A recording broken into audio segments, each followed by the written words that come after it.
Welcome to the Liquidity Event, a show about all things personal finance with a laser focus on taxes, financial independence, and equity compensation. Hosted by AJ and Shane of Brooklyn FI, each episode will focus on a personal finance topic, some driven by news headlines and sometimes driven by listener questions. And sometimes you'll just get two money nerds rambling about what they think is interesting. Just a quick note before we get started, this podcast is for informational purposes only and should not be considered tax or investment advice. Hello, and welcome to the Liquidity Event. I'm your host, Charlie Mason. And I'm AJ Ayers. And this is episode 168, being recorded on December 17th and airing on December 18th. Feliz Navidad and Happy Hanukkah to those that celebrate. Email us your finance questions at liquidityevent@brooklynfi.com, and we will answer them with our little patitas live on the air. Okay, that's enough. For those of you not watching the YouTube recording, which you should be, obviously, what are you doing? Or listening just audio only, Shane was holding his son, who is canine, Charlie Mason, the famous Australian Shepherd, the best dog in the world, in my opinion. My god dog, I have a very special relationship, and this is the only animal in the world that I have a special relationship with. That is true. How are you doing? My son, my prince, my husband, my nephew, my child. Yes. Well, yeah. I guess when you don't have an actual child, dogs and cats kind of slip in there, right? Mm-hmm. How you doing, AJ? I am doing great. I am in California where it is 80 degrees, so I love California. We'll talk about high tax states in a little bit. All right. I love California.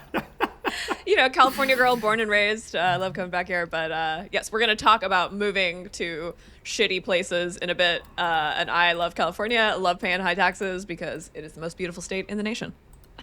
That's my favorite 9021 hoeing out for her state. My girl.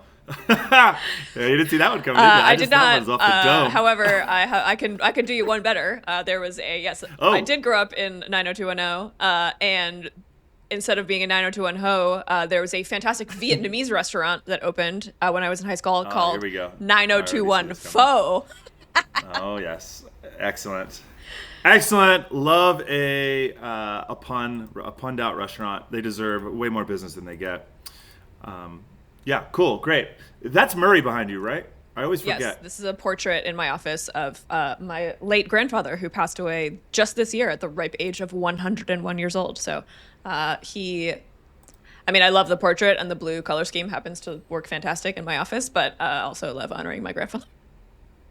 Yeah, hell yeah. Is that coral back there now? It is. It is a piece of blue coral. It's very, it's mid-set. It's Palm Springs. Homage it's to very his scuba. Exactly. It isn't. Scuba diving. Wow, right. Look at you picking up on that. An homage to his. My grandfather used to scuba dive in our pool, and taught my uncle and my dad how to scuba dive in their swimming pool.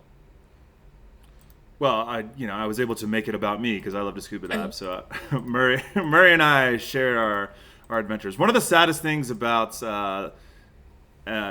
scuba diving is that it puts you right on the front of seeing climate change. Unfortunately, the coral is the first one to feel it with the rising sea temperatures. You can really see the dying coral. But we're going to have some more positive topics on the podcast today, such as Elon Musk. Hey, surprise!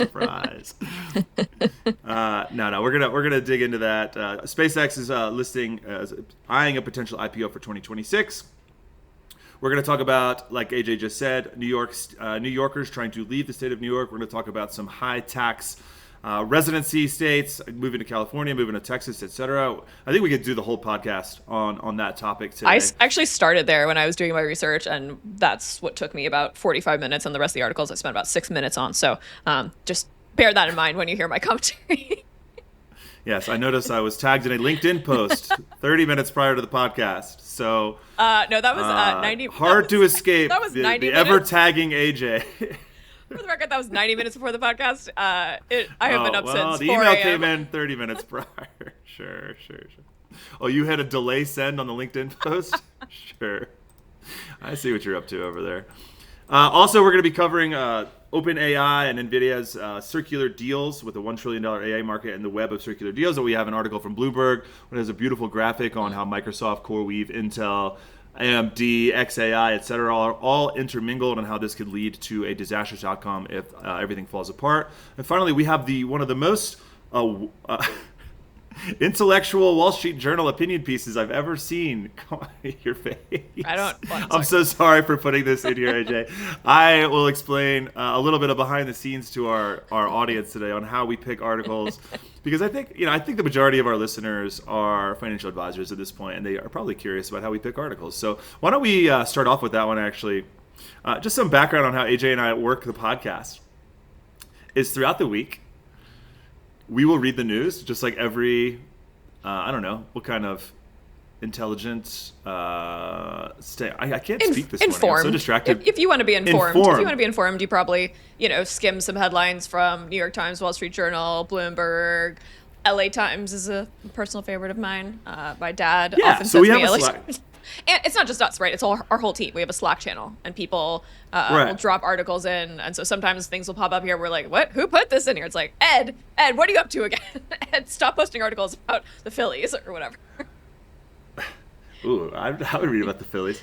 Ed, more articles about the Phillies. Ed listens to the podcast every week. So, Ed, put in a little sleeper article in the Phillies for AJ for next week, and we'll spend about 20 minutes on Philadelphia sports. We could talk about Philadelphia cheesesteaks, because that is something Philadelphia that did cross my transept desk, whatever the word is, about Michelin stars being awarded to Philly cheesesteak purveyors. And that was how there was like hubbub about which ones they picked and how it wasn't really true to the actual experience of Philadelphians.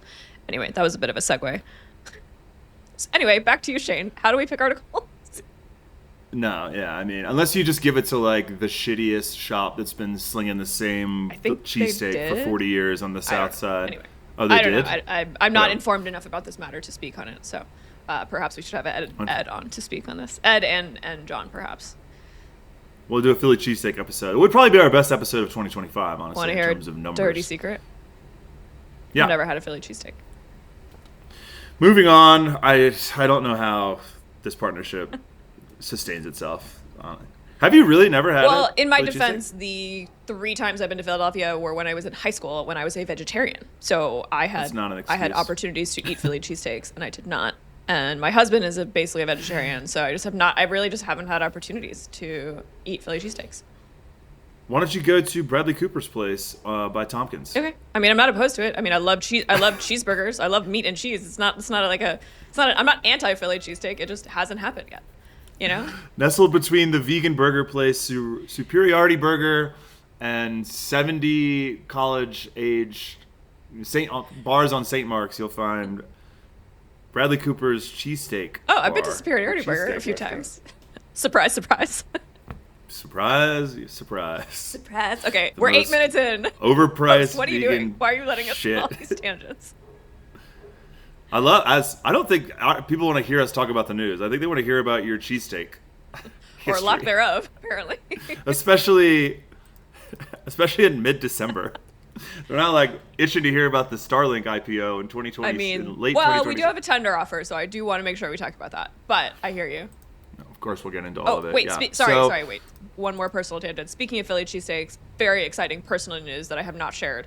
My grill here in California died. Finally, we inherited it from the previous owners. Old shitty grill. Don't ask. Do you have a George Foreman? What do you mean it died? It doesn't work. It's old. We needed a new one anyway. Is it gas? Or charcoal? Gas, the thing, like the spark plug's broken. It has been investigated by other people than me and have confirmed that it is dead. Anyways, we bought a brand new grill from the lovely folks at Ace Hardware in downtown Palm Springs. By the way, Are you plugging Ace Hardware in Palm Springs? Most fantastic customer service. They're not sponsoring. They're not, but these dudes know their shit and they are so wonderful. And it is, I'm like, how do their margins work? That store is overstaffed. You walk in and someone is going to help you find what you need. Anyway. They sold me a brand new Weber. I forgot what it is. It's not like the super high-end one. It's like the middle one, just because there's 2 of us. So the grill arrives today, and I've got some friends coming over for burgers, not Philly cheesesteaks. That's all I have. The charcoal grill from Weber. Not charcoal. No charcoal. Charcoal is too. I don't have time for that shit. I run 3 companies, Shane. I don't have time to wait for the charcoal to heat up and turn it on the gas. Gotcha. Okay, got you. So it's the lift top. Yeah, just I was gonna say I have the same one as Ignite, you because there's a charcoal Ignite, HQ boom. here in my neighborhood. Yeah, sick. All right. Thanks for that update. Glad a gas 9 minutes grill is all in. the way to your house. Welcome to 99% of American households. That's sick. Weber went public a couple years back. Remember, we often use that as a joke because there were IPOs during the pandemic, but they were all like 90-year-old companies that had, like, just limped along and grown slowly and steadily and didn't have 53 times revenue multiples. Like SpaceX. Like, we'll talk about SpaceX in a second. So yeah, all right, let's get into the articles because all three of them are kind of related. We're going to start with NVIDIA and OpenAI, and they have $1 trillion AI market cap. And then Starlink, they're looking at an IPO in 2026. That's also related to AI, and its SpaceX, and its retention of Starlink is likely to happen in 2026. There's a secondary offer. And then later on, we're going to talk about rich New Yorkers. Some of them may work at any of these companies that we're going to mention, although New Yorkers typically work in fintech. If they do work in tech, a lot of these people that work at these companies are probably out in San Francisco. But alas, you may be trying to escape California taxes and not just New York taxes. And we're going to get some Zoran Mamdani on the podcast because let's get Zoran on the pod. What are we doing? Come on, Eric. Or we love the topic, Come on, Ariel. I should say. So, let's go. Oh, yeah, no big deal. Let's just get Zoran on here real quick. Okay, cool. Let's start off with the OpenAI, NVIDIA, and OpenAI fueling the AI money machine. AJ, this article talks about how all these circular deals are happening where NVIDIA has such an inflated market cap. Inflated is a pejorative term when it comes to market caps, but they have so much money and they're worth so much money that they are injecting investments into OpenAI, as is Microsoft, all these companies into these model companies, into XAI, into Anthropic, etc. Don't forget Mistral, but then they use the French one. What's Don't that? forget Claude? Mistral, the French one. Oh, yeah. It's Mistral. Mistral did not... Oh, there they are. They're next between N-Scale there's and this lovely Figure graph. AI. Yeah, good for them. Sorry, I didn't mean to interrupt you. I just wanted to say Mistral. No, we can talk about Mistral. Not very many European startups. I think it's like a 10-to-1 ratio, American versus European VC startups, or VC-backed startups, and their ability to turn the corner and get out from under the regulatory red tape that is Macron or whoever runs France Right, now. I forget. But we talked about this last week, right? We talked about how U.S. tech companies pay more in antitrust fines, and not just antitrust, but other fines like Meta, Google, et cetera, than the entire tax base of all European startups. So just like rounding errors on Meta's balance sheet for fines in Europe because they're annoying, like, are bigger than all of the tech tax-paying companies in Europe. So just, yeah, very highly concentrated in the U.S. in terms of innovation and tech that people actually use, or as you say, companies that turn the corner. Yes. Yeah. Yeah, I would like to highlight to our audience that we do have object permanence or theme permanence here on the podcast, and things carry over from one week to the next, even though we switch hosts every week. Look at that. Whoa. It's like we share a brain. Yeah, I got that. Incredible. Speaking of sharing a brain, all these AI companies just keep investing in each other's chips. So a lot of folks are saying that we've got a bubble because all of this moving money around and promising future contracts. Look, there's a lot of investment that has to happen, right? We need to build a lot of infrastructure. We need to produce a lot of chips to keep these companies running, and a lot of capital is required. My favorite, I'm curious for your take on this article, but my favorite quote from this article was a masterclass in making sure that as an analyst, you are right no matter what happens. This comes from Brian Colello at Morningstar, said about NVIDIA's investment in OpenAI. If we get to a point a year from now where we had an AI bubble and it popped, this deal might be one of the early breadcrumbs, he went on to say. If things go bad, circular relationships might be at play. Therefore, Brian is ensuring that he is right, whether if the bubble pops. He called it a breadcrumb, but he also said might, so he has CYA'd himself. So congrats on that masterclass in making sure that you're always right. I always respect people who can do that. You respect people that don't take a stance? Don't have a defined... Sometimes, yeah. Sometimes you just gotta make sure, you gotta CYA. Yeah, it's a lot of CYAing in there. I prefer somebody that going out on a limb and saying we're all going to die. There is a nice guy in here there's one guy that has a rare short sell. It mentions in the article on NVIDIA stock. I mean, it is crazy that NVIDIA is worth close to $5 trillion. And is almost 125% the size of Microsoft at this point. But this is a wonderful chart in here it's really helpful in understanding like what is going on with these circular deals. And I love this analogy in here from the person that's also criticizing the deals and criticizing NVIDIA has a short sale. It's like your parents giving you co-signing on your first mortgage, right? Because what they're doing is, hey, we got a ton of money, guys, and we're all relying on each other to get this deal done. OpenAI, you need my chips, but you can't afford them. But I am so overvalued that if I just sold 0.5% of my stock, I'll have all this cash. I can give it to you. Yep. I invest in you, and then you come buy my chips, brother. And then we keep this moving. And it's happening with Oracle, AMD, Microsoft. They're all keeping this thing moving. And I don't mind it, honestly. Fine. If that's one of the whole purposes of an LLC, a limited liability company, or a corporation in general, is to de-risk these companies and allow them to put a bunch of capital behind a big venture that would otherwise be impossible. And the investment in data centers and these models, I am very optimistic that these things will turn out and have a lot of value. I'm personally enjoying the LLMs and their ability to code stuff up. They're getting better on a week-by-week basis. So I hope this works out. Obviously, I hope that there's not a bubble and we get a .com crash. I hope that these valuations, even though they're insane, hundreds of times revenue, I hope that we do turn a corner here. Yeah, I was trying to contextualize this for myself and potentially our listeners. Like how big are we talking about? Like how much infrastructure investment are we talking about? And so here we're talking, it's like 500 billion, potentially trillions. Sam Altman in an interview said potentially trillions of investment. So like think about like AWS, right? That took a significant amount of capital investment. They spent about 150, 200 billion over about 15 years. And Amazon at the time had cash flow. Like they financed this through cash flow. So that's a little bit scary that we're talking about an investment, 10 times that potentially with no actual cash flow.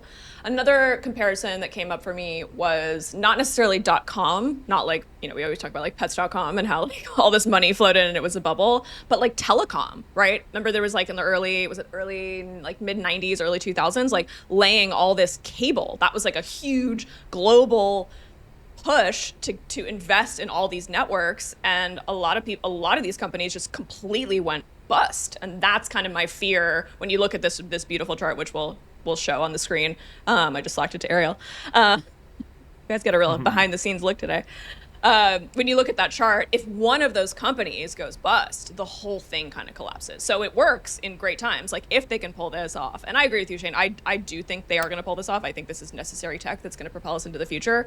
But if this mirrors what happened with telecom, this is going to blow up in all of our faces. So there's my if it happens. If it happens, I was right, and if it doesn't happen, I was also right. Thanks for that. Love that. We'll definitely bring that up next year when it's wrong or it's right. We'll definitely play this clip of you wishy-washing opinion on this. My prediction, shout out to CoreWeave, it could be a bubble. I don't think it is. Thanks for that. Hopefully they'll put you on a keynote at T3 for that take on the AI economy. Well, I can follow. Shout out to CoreWeave. Yeah. Who's on this article or in this graphic, who did IPO in 2025. Essentially the rental car company of AI. Love that business model. So I guess what are the downsides? Let's talk about downsides of AI real fast while we're here. First of all, data centers. They are nuking small towns all over America. They're like nuclear reactors. There's just like so much construction. There's a lot of articles about how they're tearing up communities and how they don't add a ton of jobs because it's just a giant warehouse.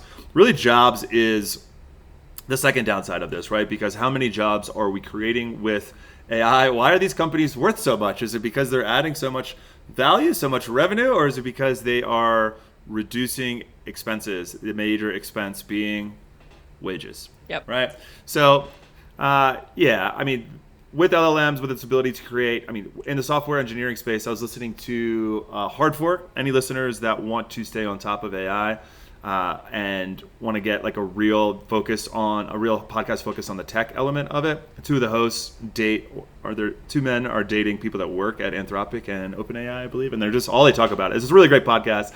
And they're talking about how software engineering is a solved problem in 2026 more than likely, which is their opinion on where this is going, what kind of problems this can solve, which is horrendously scary considering how hard it is to get into that space and how much engineering effort there is. Yep. Sorry, I just have one wild tangent to go on because earlier you mentioned someone short selling. I love a wild tangent. Love a wild tangent, and that made me think of Michael Burry, who famously, if you've seen the movie The Big Short, he's the character who basically was like, "Hey, we have a big problem," and basically shorted the whole U.S. economy and made a bunch of money. So he basically said that he's retiring. I'm out. I'm done, and launched a Substack newsletter.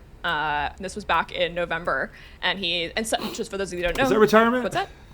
Right. Well, exactly. Is that retirement? Yeah, everyone's like retired, and then they go do something. So, Michael Burry launches his Substack. It's called Cassandra Unchained.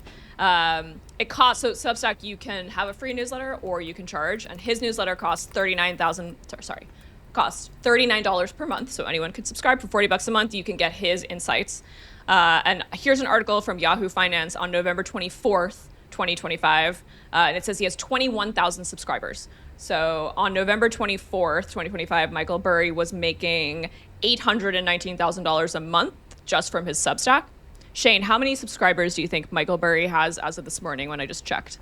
He had 21,000 when he launched a month ago.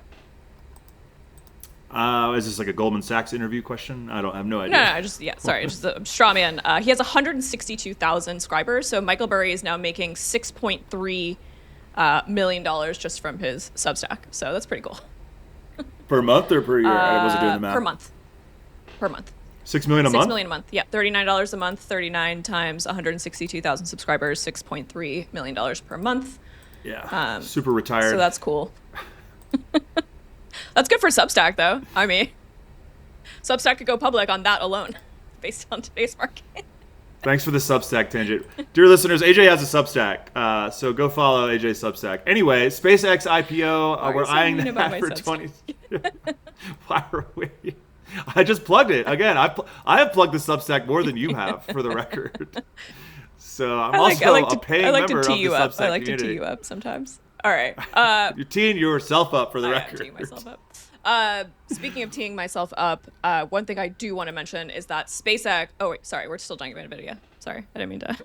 No, I did my transition while you were doing your Substack. Oh, okay. Sorry. I wasn't listening. We're now talking about Substack. Wasn't listening to you at all. Anyway, so SpaceX is in the middle of a tender offer right now, folks. So if you work at SpaceX or you're dating someone who works at SpaceX, have them call somebody who knows what they're doing, because this is a very interesting time to have a tender offer. It is December 18th when this airs. That means we have, 8 business days left in the year to do things, and this tender offer closes in January. So if you work at this company and you have options, or you have previously worked at this company, you need to make some moves right now before the end of the tax year. Not to be alarmist here, but Brooklyn FI, our team, I've been getting messages all morning from Caitlin, our director of planning, like in the weeds, figuring out, we're doing tax projections for these people, we're making recommendations. So if you have waited till the last minute, that's okay. Operators are standing by to help you handle this potentially life-changing liquidity event in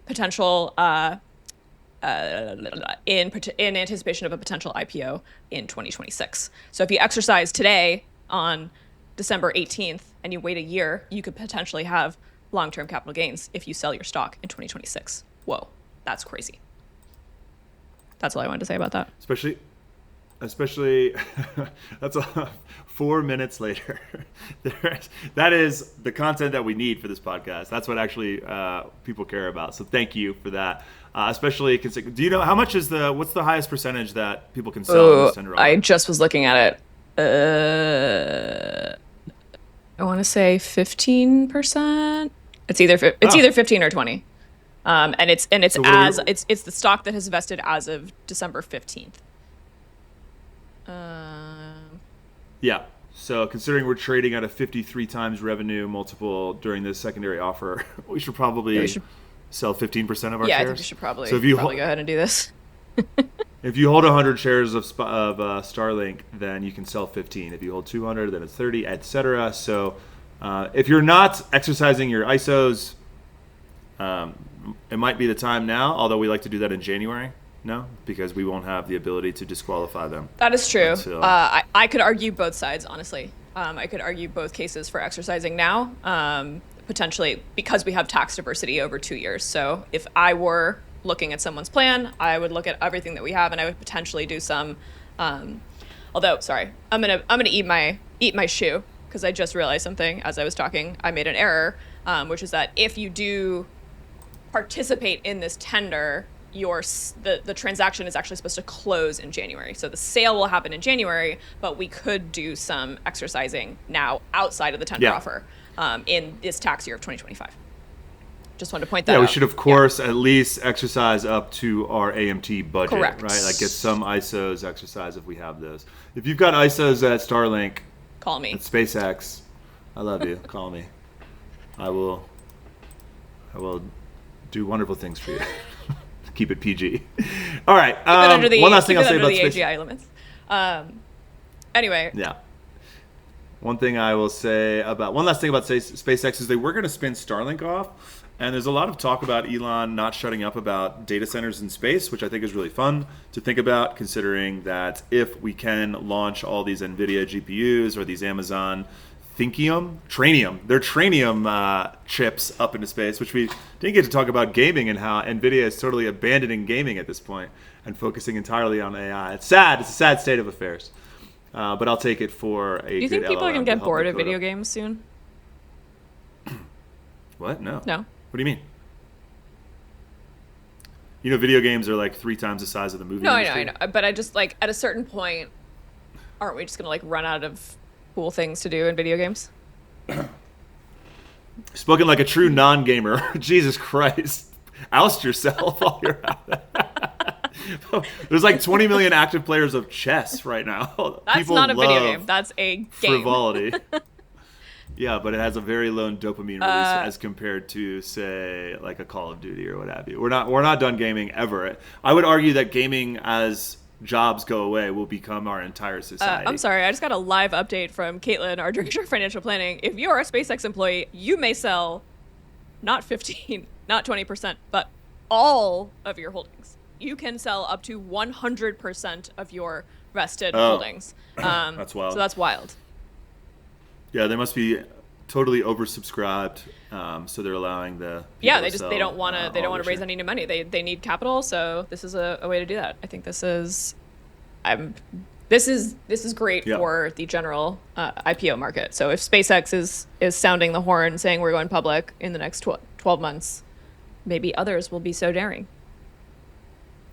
Well, I imagine the infrastructure costs to launch one of those, what do they call their big ones? The space shuttle that they have, the giant ones. If they're going to actually put data centers in space, they need those giant cargo ships to move that. So we're just going to require an incredible amount of infrastructure spend. So, yeah, it doesn't surprise me. This is another great time to plug one of my favorite shows of all time, The Expanse. Lots of great plot lines that...